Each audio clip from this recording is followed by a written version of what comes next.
অনেক দিন পর এলাম আমাদের পুরনো বাড়িতে অনেক ফল গাছ ফুল গাছ লাগানো আছে। এটা একটা লেবু গাছ, ওখানে একটা জামরুল গাছ, এটা একটা ফুল গাছ আছে। তো এই যে অনেকটা জায়গা নিয়ে বাড়িটা, এই যে অনেক ছোলম ধরেছে এখানে। ছোলম বলে অনেকে, কিন্তু এটা বাতাবি লেবু বলি আমরা, অনেক জায়গায় ছোলমও বলে। বেশ অনেকটা ধরেছে।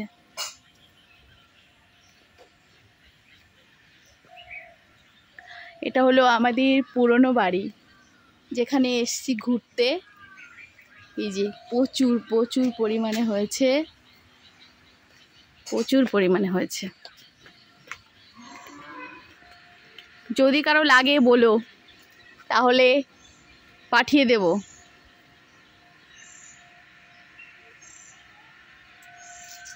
এই যে আরো একটা আছে লাল কালারের হয়, একটা হলো সাদা কালারের হয়। ভিতরে হবে লাল আর একটা হবে সাদা। এই যে একটা, তো প্রচুর পরিমাণে হয়েছে। তো ভাবছি এইটা ছিঁড়েই গেল।